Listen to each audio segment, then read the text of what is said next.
नमस्कार. दीपक रेगे कथाकथन चॅनलवर तुम्हा सगळ्यांचं मनापासून स्वागत आणि एकच विनंती की तुम्ही जर आता चॅनलवर पहिल्यांदा आला असाल किंवा अजूनपर्यंत चॅनल सबस्क्राईब केलेलं नसेल तर प्लीज चॅनल सबस्क्राईब करा. शेजारी घंटीचं चिन्ह आहे बेल आयकन तेही प्रेस करा आणि त्यातला ऑल हा पर्याय निवडा. मित्रांनो, आजपासून तुम्ही ऐकणार आहात एक दीर्घ कथा. जी दीर्घ कथा लिहिली आहे अभय बापट यांनी आणि या कथेचं नाव आहे आरोपी. आज अभय बापट लिखित आरोपी या दीर्घ कथेचा भाग पहिला. पाणिनी पटवर्धन आणि सौम्या सोहनी त्या दिवशी मदालासा नावाच्या एका पॉश रेस्टॉरंटमध्ये दुपारचं जेवण घेत होते. पाणिनी सौम्याकडे बघून काहीतरी बोलणार होता तेवढ्यात त्याला आपल्या टेबलाजवळ एक सावली हलताना दिसली म्हणून त्याने दचकून वर बघितलं. त्या हॉटेलचा मालक मधुर राजे त्याच्या जवळ उभा होता. पाणिनी हा त्याचा नेहमीचा ग्राहक असल्यामुळे दोघांची तशी ओळखही होती. कसं काय चाललंय मिस्टर पाणिनी पटवर्धन? मधुर राजेंनी पाणिनीला विचारलं. एकदम छान, मस्त चाललंय. आणि तुमच्याकडे जेवण तर काय सुंदरच असतं. पाणिनी म्हणाला. आणि आमची सर्व्हिस कशी काय आहे? एकदम अप्रतिम. लेडीज वेट्रेस हे तुमच्या हॉटेलचं विशेष आकर्षण आहे मिस्टर राजे. मिस्टर पटवर्धन, मी तुम्हाला आमच्या सर्व्हिसबद्दल विशेषत्वानं विचारायचं कारण असं आहे की तुम्हाला आत्ता जी मुलगी वेट्रेस म्हणून सर्व्हिस देतीये तिने तुमचं टेबल मुद्दामून दुसऱ्या वेट्रेसकडनं मागून घेतलंय. म्हणजे? मी समजलो नाही. म्हणजे असं की आत्ता जी मुलगी तुमच्यासाठी तुम्ही मागवलेले खाद्यपदार्थ घेऊन आली ती मुलगी तुमच्या टेबलवरची वेट्रेस नव्हती. तुमच्या टेबलवरची वेट्रेस वेगळीच आहे. शेजारच्या वेट्रेसनं तुमच्या टेबलावरच्या वेट्रेसकडून तुमचं टेबल मुद्दामून मागून घेतलं आहे. अरे बापरे, नाही मला माहिती नव्हती ही भानगड. काय आम्ही दोघं बोलण्यात इतके गुंग होतो की ह्या गोष्टीकडे आमचं लक्ष पण गेलं नाही. नाही, तुमचं नाही गेलं पण माझ्या लक्षात आलं ना ते. माझं सगळीकडे बारकाईने लक्ष असतं. हो, तुम्हाला सांगतो पटवर्धन, हे अशा प्रकारचं एकमेकात ॲडजस्टमेंट करणं आम्हाला अजिबात आवडत नाही. म्हणजे काय नेमकं काय म्हणायचं आहे तुम्हाला? कसं आहे, कॅप्टन वेट्रेस असते ना ती प्रत्येक वेट्रेसला आपापली टेबलं वाटून देते आणि त्यांनी त्याच ठिकाणी काम करायचं असतं. पण कधी कधी होतं असं की या वेट्रेसना सगळीकडून सारखी टीप मिळत नाही. त्यामुळे जिथे चांगली टीप मिळायची शक्यता असते ते टेबल घेण्यासाठी दुसरी वेट्रेस इच्छुक असते. ती त्या टेबलच्या बदल्यात मूळ वेट्रेसला थोडे पैसे देऊ करते आणि तिला हवं असलेलं टेबल ती मिळवते. अरे बापरे, हे असे प्रकार हॉटेलमध्ये चालतात? मला कल्पनाच नव्हती. पण मिस्टर पटवर्धन, मला असं वाटतंय की आत्ता ज्या वेट्रेसनं तुमचं टेबल मागून घेतलंय त्या मुलीनं, म्हणजे तिचं नाव क्षिती आहे बरं का, क्षिती, तर तिने तुमचं टेबल चांगली टीप मिळावी म्हणून मागून घेतलेलं नसणार. तिला काहीतरी कायदेशीर सल्ला तुमच्याकडनं हवा असणार असा माझा एक आपला अंदाज आहे. अच्छा, क्षिती नाव आहे का तिचं? हो, क्षिती. ती आमच्याकडे नवीनच लागली आहे नोकरीला. फार दिवस झालेले नाहीत, जेमतेम 15 दिवस झाले असतील. मिस्टर पटवर्धन, माझी अशी अपेक्षा आहे की तिने तुमच्याकडनं काही सल्ला जर मागितला तर मला त्या गोष्टीची तुम्ही कल्पना द्या. पाणिनी यावर काही बोलला नाही म्हणून मधुर राजेनं त्याला पुन्हा विचारलं. द्याल ना मला कल्पना? नाही देणार. पाणिनी पटवर्धन ठामपणे म्हणाला. नाही? हो, नक्कीच नाही. एक लक्षात घ्या राजे, तिने माझा वकील म्हणून उपयोग करून घ्यायचा ठरवला असेल तर आमच्या दोघात जे काही संवाद होतील ते वकील आणि त्याचा आशील असे गोपनीय संवाद ठरतील. आणि त्याची माहिती मी कुठल्याही त्रयस्थ व्यक्तीला म्हणजे तुम्हाला नाही देऊ शकणार. अरे, तुम्ही माझा एकदम हिरमोड करून टाकलात मिस्टर पटवर्धन. ठीक आहे, काही हरकत नाही. बघा बघा बघा, क्षिती आली आहे तुमच्याकडे, राजे म्हणाला आणि दूरवर जाऊन उभा राहिला. परंतु तो जरी दाखवत असला की त्याचं क्षितीकडे लक्ष नाही आहे, तरी लांब उभा राहून तो तिच्याकडे बारकाईनं बघत असल्याचं पाणिनीच्या लक्षात आलं. पाणिनीने मागवलेली कॉफी आणि टोस्ट तिने दोघांच्या समोर ठेवले. तुम्हाला कॉफीत दूध किती घालू? त्या दोघांच्याकडे बघत क्षितीनं विचारलं. मी कोरी कॉफी घेणार आहे, सौम्या म्हणाली. ठीक आहे, आम्ही करू एकमेकात ॲडजस्ट, क्षितीला उद्देशून पाणिनी म्हणाला. क्षिती मुद्दामहून तिथे थोडी रेंगाळली. तुम्हाला अजून काही लागेल? नाही, हे आहे एवढं बास आहे आम्हाला, पाणिनी म्हणाला. तरी ती तिथून जायचं नाव घेईना. सौम्यानं पाणिनीकडे एक अर्थपूर्ण दृष्टिक्षेप टाकला. हे बघ, तू गेलीस तरी चालेल, आम्हाला काही नको आहे, पाणिनी पुन्हा तिला म्हणाला. हां, आता बोल सौम्या, काय म्हणणं आहे तुझं क्षितीबद्दल? तिच्या मनात नक्की काहीतरी चालू आहे, पण ते कसं बोलावं हे तिला समजत नाहीये. आपले मालक राजे आपल्याकडे बारकाईनं लक्ष ठेवतायत याची तिला कल्पना असावी. सौम्या, माझं एखादं व्हिजिटिंग कार्ड आहे तुझ्याकडे? हो, आहे की, सौम्या म्हणाली आणि तिने आपल्या पर्समध्ये हात घालून पाणिनी पटवर्धनचं एक व्हिजिटिंग कार्ड बाहेर काढलं. हां, मला टेबलाच्या खालून दे, त्या मधुर राजेला दिसणार नाही अशा पद्धतीनं. तेवढ्या त्या दोघांचं बिल घेऊन ती तिथे आली. आपल्या बिलाचे पैसे देताना पाणिनी पटवर्धननं आपलं कार्ड नोटांच्यावर ठेवलं आणि त्यावर एक ओळ लिहिली. हॉटेलचं बिल, अधिक त्यावर तुझी 10% टीप आणि त्याहून वर ₹1000 माझे कन्सल्टेशन चार्जेस. आणि बिलाचा फोल्डर बंद करून त्याने तो क्षितीकडे देऊन टाकला. अहो सर, तुम्ही काय केलं ते? कदाचित आपल्याला वाटतंय तसा तुमचा सल्ला तिला नको असेल. अहो, तुम्ही सेलिब्रिटी असल्यामुळे कदाचित तुमचा फक्त ऑटोग्राफ तिला हवा असेल तर, सौम्यानं शंका व्यक्त केली. तिला माझा ऑटोग्राफ हवा असेल तर तिला कार्डावर खरडलेल्या चिठ्ठीवर तो मी केलाच आहे, पाणिनी म्हणाला आणि ते दोघंही हसले. हां, आणि सौम्या, उद्या जर ती आपल्या ऑफिसमध्ये आली तर मला भेटवल्याशिवाय तिला जाऊ देऊ नकोस. म्हणजे तुम्ही चक्क तिला भेटणार आहात? हो, नक्कीच भेटणार आहे, आणि तिच्याकडनं ₹1000 वकिलीची फी सुद्धा मी घेणार आहे. दुसऱ्या दिवशी ऑफिस उघडलं तेव्हा 10 नंतर सौम्याचा इंटरकॉम पाणिनी पटवर्धनांच्या केबिनमध्ये वाजला. सर, बाहेर मिस आलूकर आली आहे, सौम्या म्हणाली. कोण मिस आलूरकर? पाणिनीनं कपाळावर आठ्या घालत विचारलं. अहो सर, मिस आलूरकर म्हणजे काल आपल्याला भेटलेली वेट्रेस क्षिती आलूरकर. तुमचा अंदाज बरोबर ठरला सर, ती आली आत्ता ऑफिसला. अरे वा, मग तिला आत पाठवून दे सौम्या, आणि तू सुद्धा ये. क्षिती आतमध्ये आली. मिस्टर पटवर्धन, मी खरंच माझ्या भावना व्यक्त करू शकत नाही. तुमचे कसे आभार मानू मला समजून घेतल्याबद्दल आणि आजची अपॉइंटमेंट दिल्याबद्दल. पाणिनी हसला आणि म्हणाला, मला वाटतं मी दिलेली टीप पुरेशी होती ना कालची. क्षितीने आपल्या पर्समधनं 500च्या 2 नोटा बाहेर काढल्या आणि सौम्याला देत म्हणाली, सरांची कन्सल्टेशन फी म्हणून माझ्याकडनं जमा करून टाका. खरं तर ही रक्कम सरांनीच मला काल भेट म्हणून दिली, पण सर माझ्याकडे खरंच आत्ता पैसे नाही आहेत तुमची फी देण्यासाठी. पण सर, काल तुम्ही हे प्रकरण अशा काही चतुराईनं हाताळलं की आमचे मालक राजेसाहेब त्यांना जरासुद्धा संशय नाही आला सर. बस बस बस क्षिती, तू बस आणि मला सांग नक्की तुझा प्रॉब्लेम काय आहे. माझी आत्या मधुरा. काय सांगायचं आहे तिच्याबद्दल? ती गोड अशी एक बाई आहे. हो, तशा बऱ्याच बायका गोड असतात. सौम्याकडे बघत पाणिनी मिश्किलपणे हसत म्हणाला. पण मला वाटतंय क्षिती की तू वकील म्हणून माझा सल्ला घ्यायला आली आहेस, त्या अर्थी तुला तिच्या गोडपणाच्या आत काहीतरी धोका दिसत असावा. धोका नाही म्हणता येणार सर, पण काळजी नक्कीच आहे.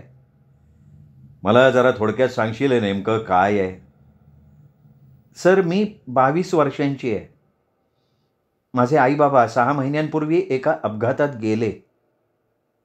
ही माझी आत्या आहे. तिला मी यापूर्वी अगदी लहान असताना एकदाच बघितलं होतं. मला ती खूप आवडली होती त्यावेळेला. त्यामुळे आम्ही अधूनमधून एकमेकींच्या संपर्कात असायचोच.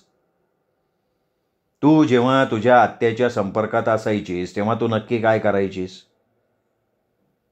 मी तेव्हा शाळेत जात होते सर. माझ्या वडिलांनी पैसे खूप कमवले. पण त्यांची वृत्ती अशी होती की ते खूप पैसे कमवायचे आणि ते सगळे खर्चही करायचे. मला लहानपणापासून वकील व्हायची इच्छा होती आणि बाबांना सुद्धा तेच हवं होतं.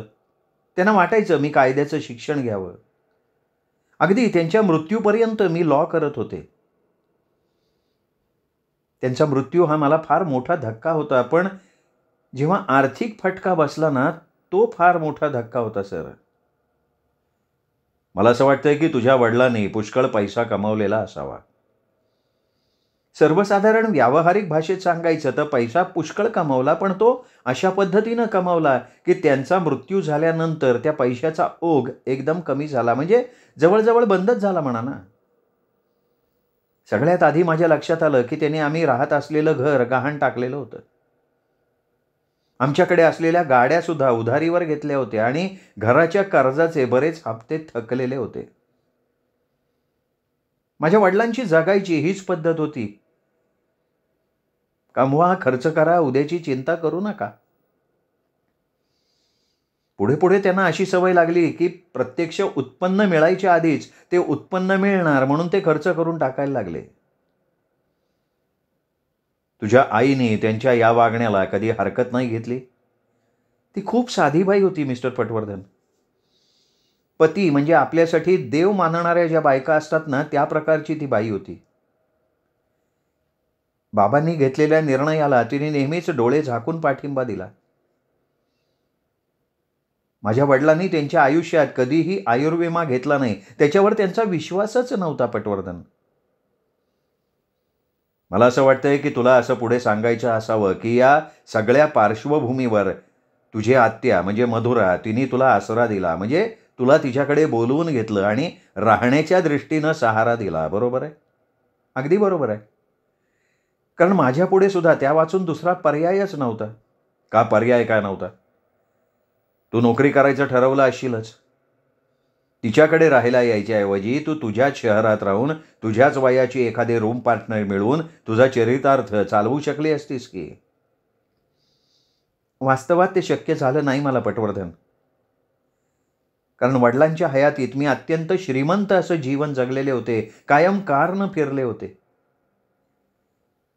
मित्रांबरोबर आम्ही कुठेही गेलो तरी सगळा खर्च मीच करत असे. बाबा असताना मला कुठलीही आर्थिक विवंचना नव्हती. आणि आता अचानक सगळीच आर्थिक गणितं बदलली. आणि मग त्याच मित्रमैत्रिणींच्या बरोबर मला अपमानास्पद रीतीनं वावरायला फार अवघडल्यासारखं झालं असतं. दुसरं असं की माझ्याबद्दल लोकांनी सहानुभूती बाळगावी, उगाचच माझं सांत्वन करावं, असं मला अजिबात वाटत नव्हतं. त्यामुळे आत्या मला तिच्या घरी राहायला बोलवायला लागली तेव्हा मी लगेच तिकडे जायचा निर्णय घेतला. त्यासाठी मला माझं शहर सोडावं लागलं. मग त्याही गोष्टीची मी तडजोड केली. अगं पण मग त्यासाठी हॉटेलमध्ये वेटरची नोकरी का पत्करलीस तू? मला तेवढंच करणं शक्य होतं त्यावेळी. नोकरीची अत्यंत गरज होती मला. आणखीन थोडी मी थांबले असते तर कदाचित मला चांगला जॉब मिळाला असता, पण मला दुसऱ्या कुठल्याच नोकरीचा अनुभव नव्हता. मी सहज या हॉटेलची जाहिरात आली म्हणून अर्ज केला आणि मला पटकन नोकरी मिळून गेली. माझी आत्यंतिक गरज म्हणून मी ती स्वीकारली मिस्टर पटवर्धन. बरं, ते असो. तर या सगळ्या पार्श्वभूमीवर माझ्या आत्याकडे मी राहायला गेले. तिचं 2 मजली एक घर आहे, म्हणजे छोटीशी बंगलीच आहे. त्यामुळे तिथे अडचणीत राहण्याचा प्रश्न नव्हता. अच्छा, मग तू इथे आमच्या या शहरात आलीस हां, तुझ्या आत्याकडे राहण्याच्या निमित्तानं. जेव्हा तू आत्याकडे राहायला आलीस तेव्हा नोकरी करायचा विचार तुझ्या मनात होता पहिल्यापासून? बिलकुल नव्हता मिस्टर पटवर्धन. कारण मी अशा समजुतीत होते की माझी आत्या आर्थिकदृष्ट्या अत्यंत सधन आहे. म्हणजे मला लहानपणी माहिती होती ना, तेव्हा ती चांगलीच सधन होती. पण नंतर लक्षात आलं की तिच्याही आयुष्यात नंतरच्या काळात बऱ्याच दुःखद घटना घडल्या आहेत. तिची आर्थिक घडी बिघडलेली आहे. मला आता या प्रकरणात बराच रस वाटायला लागलाय. तू सांगत राहा पुढे. मी मगाशीच तुम्हाला सांगितल्याप्रमाणे माझी अशी अपेक्षा होती की आत्याकडे राहायला आल्यानंतर ती मला म्हणेल की तुझं लॉचं शिक्षण सुरू ठेव. मग ती नाही म्हणाली तुला? नाही तर म्हणाली. शिवाय मला प्रश्न पडलाय हो की तुम्हाला नेमक्या शब्दात कसं सांगावं हे सगळं? तू मला आत्ता भेटायला आली आहेस ती तुझ्या आत्याच्या संदर्भात? हो, एका अर्थी तसंच. बरं मग सांग नेमकं काय हवंय तुला? एक मोठी हकीकत आहे ती सांगायची झाली तर, पण मी तुम्हाला थोडं सारांश रूपानं सांगते. माझी आत्या ही माझ्या वडिलांची बहीण. ती एक कर्तृत्ववान स्त्री होती. आम्हाला सर्वांनाच असं वाटत होतं की तिचं खूप छान सुरळीत चाललंय आणि खरोखर ती होती तशी. माझ्या अंदाजाप्रमाणे तिचं स्वतःचं घर होतं आणि ते तिच्या दृष्टीनं पुरेसं होतं. 2 वर्षांपूर्वी तिच्या आयुष्यात ग्रीष्म महाजन नावाचा एक माणूस आला. एका अर्थानं या सगळ्या प्रकाराकडे बघितलं तर ते एक फार मोठं स्कॅन्डल होतं. या ग्रीष्म महाजनचं शेफाली नावाच्या एका तरुणीबरोबर लग्न झालेलं होतं. पण तो तिच्यापासून विभक्त झाला होता. शेफाली ही अत्यंत नीच आणि उलट्या काळजाची वाईट बाई होती. तिच्यासाठी मराठीतली कितीही वाईट विशेषणं लावली तर ती कमीच पडतील अशी ती बाई. जेव्हा ते दोघं विभक्त झाले तेव्हा तिने घटस्फोट द्यावा म्हणून काही पैसे देऊ केले आणि तिला नोएडाला पाठवून दिलं. मग ग्रीष्म मधुरा आत्याला भेटला. त्याला तिच्याशी लग्न करायचं होतं. जेव्हा ग्रीष्मने शेफालीला घटस्फोटाच्या कागदपत्रांविषयी विचारलं, पण शेफाली मात्र कायम टाळाटाळ करत राहिली. शेवटी एक दिवस ग्रीष्म महाजन माझ्या आत्याला घेऊन खूप लांबच्या दौऱ्यावर बऱ्याच दिवसांसाठी, म्हणजे जवळजवळ महिनाभर म्हटलात तरी चालेल, गेला निघून. आल्यानंतर त्यांनी त्यांच्या सगळ्या नातेवाईकांना आणि मित्रमंडळींना जाहीर करून टाकलं की त्याचं आणि मधुराचं लग्न झालंय. आता यातला खरे खोटेपणा मला नाही माहिती. त्याच्या मित्रांना नातेवाईकांना मात्र तो सांगतो आणि त्यांनी त्या गोष्टीवर विश्वासही ठेवलाय. त्याचा दुसऱ्या एका शहरात ऋतुगंध नावाचा बंगला होता आणि ती एकमेव प्रॉपर्टी अशी होती जी ग्रीष्म महाजननं स्वतःच्या नावावर शेवटपर्यंत ठेवली होती.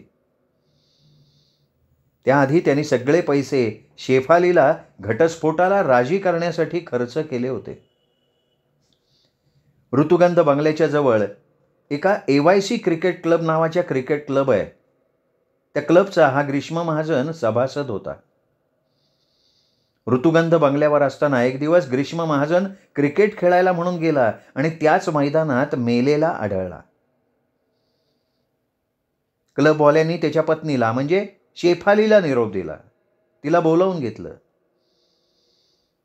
आणि ती शेफाली मी मगाशी सांगितल्याप्रमाणे अत्यंत पोचलेली स्त्री असल्यामुळे तिने ग्रीष्मच्या प्रेताचा ताबा घेतला. सगळे विधी पार पडले. ऋतुगंध बंगल्याच्या किल्ल्या ताब्यात घेतल्या आणि त्याची उरली सुरली मिळकत सुद्धा हडप करून टाकली. मधुरा आत्याला ग्रीष्म महाजनच्या मृत्यूची कल्पनाच नव्हती. तिला जेव्हा ते कळलं तेव्हा तिने ऋतुगंध बंगल्यावर फोन केला आणि तो फोन घेतला सोफियाने. सोफियाने आत्याला स्पष्ट सांगितलं की सगळ्या मालमत्तेची आता तीच मालकीण आहे आणि मधुरानं त्याच्यात अजिबात ढवळाढवळ करू नये. नाही, एक मिनिट क्षिती, मला सांग, शेवटपर्यंत शेफाली आणि हा ग्रीष्म महाजन यांचा घटस्फोट झालाच नाही का? सकृत दर्शनी तरी नाही. म्हणजे शेफाली शेवटपर्यंत ग्रीष्मला सांगत राहिली घटस्फोटाच्या कागदपत्रांची ती पूर्तता करतीये, पण प्रत्यक्षात तिने काही केलेलं दिसत नाही. आणि मग मालमत्तेच्या वाटणीबाबत काय? मालमत्तेची वाटणी नक्कीच झाली होती, पण ती सगळी तोंडी, लेखी असं काही केलेलं नाही. कागदपत्रावर ग्रीष्मची विधवा या नात्यानं सगळं त्या शेफालीलाच मिळालं. प्रत्यक्षात झालं होतं असं की मधुरा आत्यानं ग्रीष्म महाजनला खूप मोठी आर्थिक मदत केली होती. ग्रीष्म महाजननं ती त्याच्या व्यवसायात किंवा ज्या ज्या ठिकाणी गुंतवली ती सगळी स्वतःच्या नावानं न गुंतवता शेफालीच्या नावानं गुंतवलेली होती. त्या ग्रीष्म महाजनला संशय होता की शेफालीनं घटस्फोटाचे कागदपत्र सही केलेले नाहीत आणि घटस्फोटाची प्रक्रिया सुरू केलेली नाही. त्यामुळे मधुरा आत्याशी लग्न केलं तर ते लग्न बेकायदा ठरेल याची त्याला जाणीव होती आणि तो धोका तो घेऊ इच्छित नव्हता. मधुरा आत्या याबाबत म्हणजे तिचं आणि ग्रीष्मचं लग्न झालेलं आहे किंवा नाही याबाबत नेमकेपणानं काही बोलत नाही का? नाही ना, त्याचीच तर मला गंमत वाटतेय. जेव्हा जेव्हा हा विषय मी आत्याकडे काढते तेव्हा ती खूप मोघम असं बोलते, म्हणजे आत्मविश्वास वाटत नाही तिच्या सांगण्यात. असं असेल तर आपल्याला कधी कधी असं दाखवता येईल की मधुरा आत्यानं जे ग्रीष्म महाजनला पैसे दिले ते भागीदारीत व्यवसाय करण्यासाठी म्हणून दिले. आणि हे आपल्याला सिद्ध करता आलं तर मृत्यूच्या वेळेला ग्रीष्मकडे जी मालमत्ता शिल्लक होती त्यातली निम्मी मालमत्ता तरी तुझ्या आत्याला परत मिळवून देता येईल. क्षिती, तुझ्या आत्याने ग्रीष्मला दिलेल्या पैशाचा विनियोग नेमका कुठे झाला याची तुला काही कल्पना आहे? नाही, अजिबात नाही आहे. मला एवढंच माहिती आहे की मधुरा आत्या नेहमी ग्रीष्मला असं सांगत आली की पैसा म्हणजे सर्वस्व नाही, मी तुला अजून आर्थिक मदत करीन, पण तू शेफालीला पूर्ण विसरून जा आणि आपण पुन्हा नव्याने आयुष्य सुरू करू. क्षिती, याचा अर्थ असा, या सगळ्यात तुझ्या आत्याकडचे सगळे पैसे संपले? हो. आणि त्यामुळे मधुरा आत्या मला पुढे कॉलेजमध्ये शिकायला पाठवू शकली नाही. आणि तिची आर्थिक स्थिती बघून मी नोकरी करायला लागले, त्यालाही तिने विरोध केला नाही. असाच काही काळ गेला पण मी तशीच तिथे राहू लागले. पण खरं सांगू का मिस्टर पटवर्धन, मला त्या घरात नाही राहायचंय तिच्याबरोबर. काही गोष्टी अशा विचित्र घडल्यात, मला मला स्वतंत्र राहायचंय हो. क्षिती अचानक म्हणाली. ठीक आहे, पण काय घडलं काय नेमकं? खूप गूढ अशा गोष्टी. मला त्याची भीती वाटते पटवर्धन, आणि काळजी सुद्धा. म्हणजे ती तुझ्याशी ज्या पद्धतीने वागतीये त्याबद्दल आणि ती इतरांशी सुद्धा ज्या पद्धतीनं व्यवहार करते त्याबद्दल सुद्धा. त्या बंगल्यात माझ्यासाठी एक वेगळी खोली आहे. मधुरा आत्यानं बंगल्याबाहेर असलेल्या बागेची काळजी घेण्यासाठी एक माळी ठेवलाय, पण त्याचबरोबर घरातलं काम करण्यासाठी कुणीही नोकर नाही. तीच सगळी कामं करते आणि म्हणते की मला नोकर ठेवणं परवडत नाही. अच्छा, म्हणून तू नोकरी पत्करून तिला मदत करायचं ठरवलंस? क्षितीने मान डोलवली आणि म्हणाली, तुम्हाला आणखीन एक गंमत सांगते पटवर्धन. मधुरा आत्या रोज सकाळचे पेपर इतक्या बारकाईनं वाचते की काही विचारू नका. अच्छा, पण काय वाचते काय ती त्या पेपरमध्ये सकाळी? कुठल्या दुकानात आणि कुठल्या मॉलमध्ये सेल लागलाय आणि कमीत कमी किमतीत कुठे वस्तू मिळतात हे ती शोधत असते. कित्येक वेळेला मला घरी पोट भरेल एवढं सुद्धा अन्न मिळत नाही. मी 22 वर्ष वयाची आहे, वाढत्या वयाची आहे, मला भूक नाही सहन होत.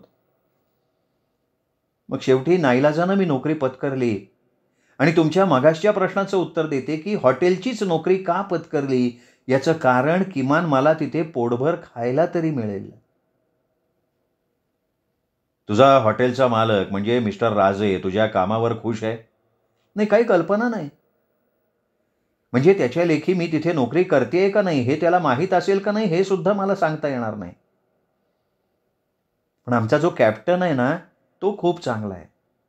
तो मला चांगलं सहकार्य करतो. पण तरीही मिस्टर पटवर्धन मला सतत एक भीती वाटत राहते की कधीतरी तो माझ्याशी काहीतरी चाळे करेल आणि मग मला माझी नोकरी गमवावी लागेल का काय. हे बघ क्षिती, नोकरी व्यवसायात हे अशा प्रकारचे प्रसंग घडतातच. प्रत्येकाला त्याच्यातून सांभाळून राहावं लागतं. पण मला माहिती आहे की ह्या कारणासाठी तू माझ्याकडे आलेली नाहीयेस. तू नेमकी कशासाठी आली आहेस? अगदी खरं सांगायचं ना तर तुम्हाला मी जेव्हा ते आमच्या हॉटेलात बघितलं त्यावेळेला तिथल्या माझ्या एका सहकार्यानं मला सांगितलं की तुम्ही एक नावाजलेले फौजदारी वकील आहात. आणि मग मला एकदम जाणीव झाली की तुम्हाला भेटावं. पण त्याचबरोबर मला काळजी घ्यायला लागणार होती की माझ्या मालकांना माझा संशय येता कामा नये.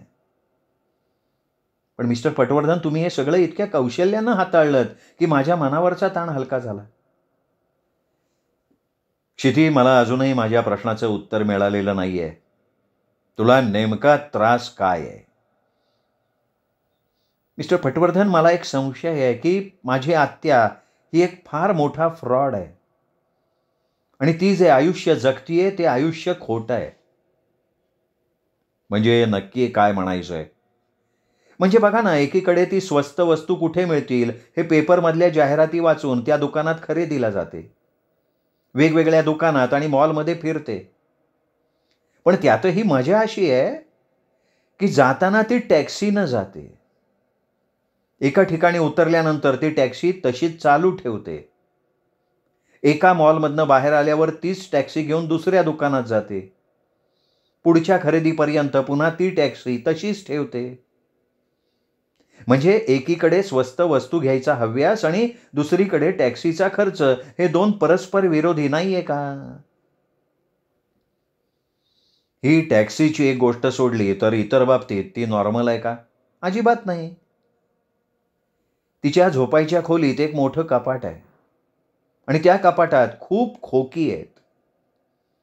ती कपाटाचं दार सतत कुलूप लावून बंद ठेवते. मला ह्या सगळ्याची भीती वाटते हो. एकदा मी घरचा केर काढत असताना तिच्या बेडरूममध्ये गेले तर एक दिवस ते कपाट उघडं होतं. अच्छा, म्हणून तू हळूच आत डोकावून पाहिलंस? डोकावून वगैरे नाही पाहिलं मिस्टर पटवर्धन, मी चक्क आत गेले आणि ते कपाट सताड उघडलं. मला असं वाटत होतं की तिला एवढी खोकी कशासाठी लागत असतील. मग त्यातला एक खोका मी उघडून बघितला तर तो खोका नोटांनी भरलेला होता. किती पैसे होते त्यात? नाही, काही सांगता येणार नाही. 50, 500 आणि 2000च्या नोटा होत्या सगळ्या. आणि इतर खोक्यात काय होतं? नाही, माहिती नाही. मी खोकं बंद केलं, कपाटाचं दार बंद केलं. मला भीती वाटते पटवर्धन. जर काही चोरी दरोडा पडला घरात, आम्ही दोघीच बायका घरात राहतो. म्हणजे लक्षात येतंय ना तुमच्या? अगदी दरोडा किंवा चोरी सोडा. जेव्हा एखादा माणूस अशा प्रकारची रोख रक्कम खोक्यांमध्ये भरून घरी ठेवतो, तेव्हा त्याचा दुसरा अर्थ इन्कम टॅक्स चुकवण्यासाठी सुद्धा ही रक्कम ठेवलेली असू शकते. मग जर हे इन्कम टॅक्स डिपार्टमेंटला कळलं तर काय होईल? हे बघ, म्हाताऱ्या माणसानं आपल्या घरात रोख रक्कम ठेवायची थोडी सवय असते आणि ह्या गोष्टीची जाणीव इन्कम टॅक्सच्या लोकांना असते. त्यामुळे तशी काळजी करायचं काही कारण नाही. हो, पण तशी ती नाहीये ना.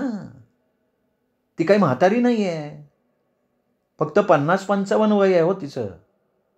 ती फक्त कपडे जुनाट घालते म्हणून म्हातारी दिसते. तिने चांगले कपडे घातले ना तर ती 40-45ची वाटेल. I see. तुला तिच्या टॅक्सीच्या सवयीचं कसं कळलं?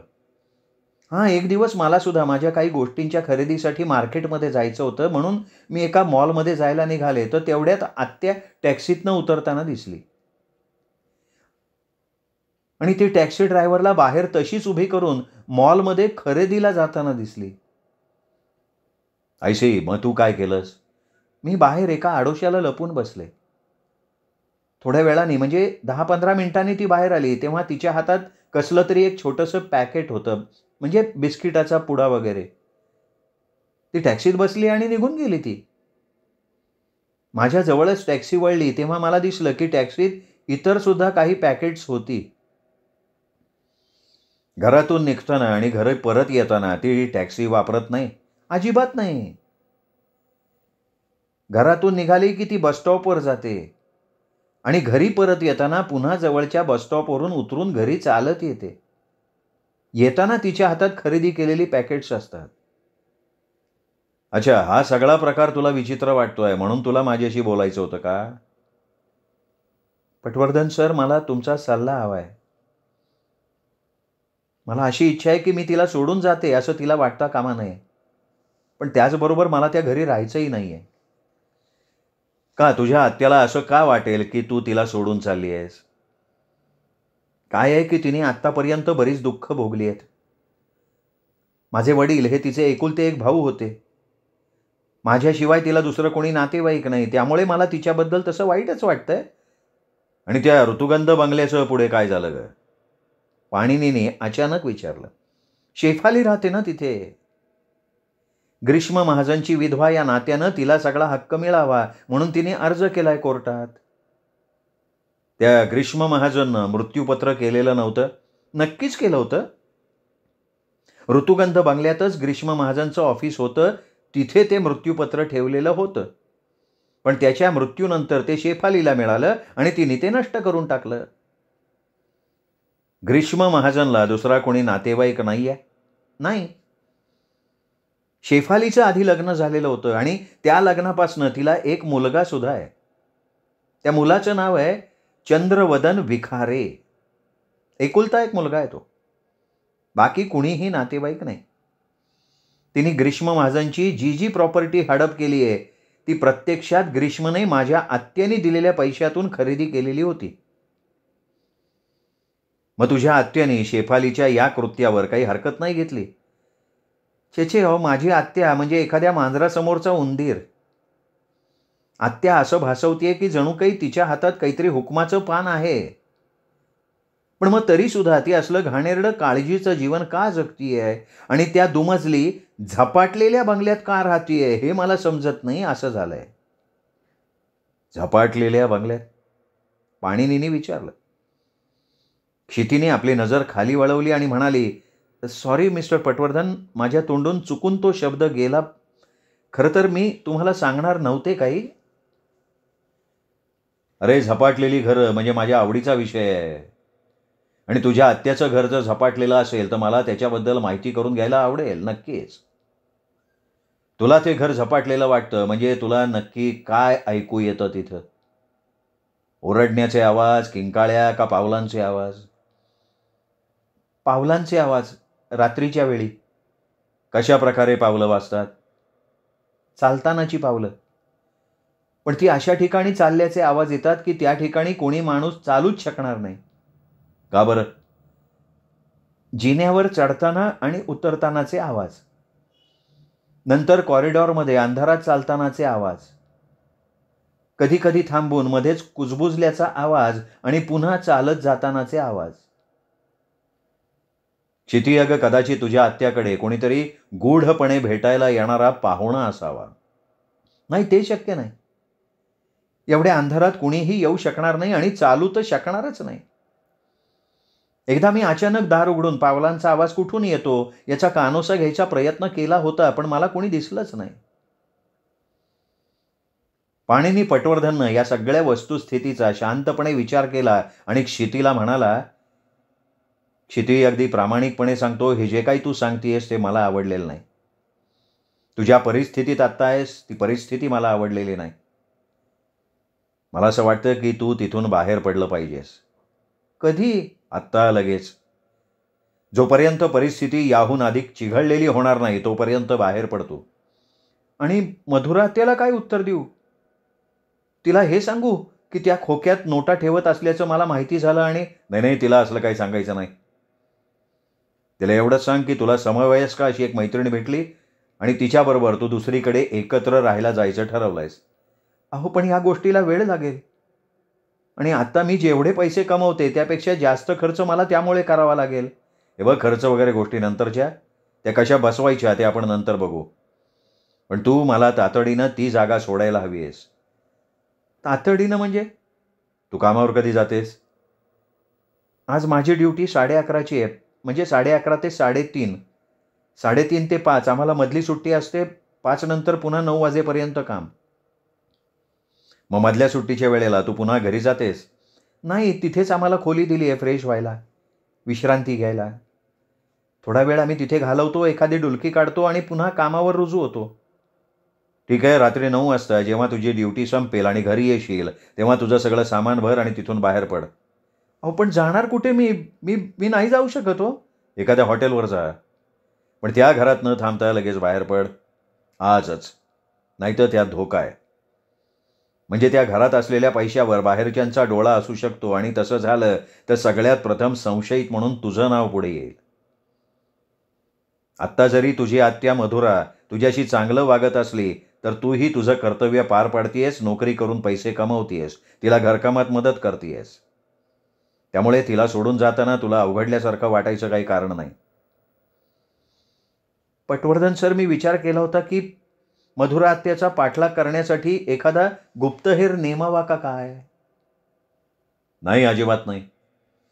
त्याचा आर्थिक खर्च तुला परवडणारा नाही आणि मधुरा आत्याला कळलं की तू तिच्या मागे गुप्तहेर लावलाय तर फार विचित्र परिस्थिती होईल तुझी. तसं काही करायचं नाही. तू तुझ्या आत्याला फोन करून सांग की तू तिथून बाहेर पडून तुझ्या मैत्रिणीबरोबर दुसरीकडे राहायला जाणार आहेस आणि तू आज रात्रीच जाणार आहेस. मला वाटतं तुझ्याकडे काही फार सामान नसावं. खूप कमी आहेत वस्तू माझ्या. मी माझं घर सोडलं तेव्हा फक्त माझे कपडे, प्रवासाचं काही सामान एवढंच बरोबर घेतलं होतं. 2 सुटकेस आणि 1 हँडबॅग. मी मुद्दाम कमी सामान घेतलं त्यावेळी. बरोबर पैसे नसताना सुद्धा कसं जगायचं हे त्या काळात मी शिकले. एकंदरीत ते दिवस कठीण होते, पण मी कसंबसं सांभाळलं.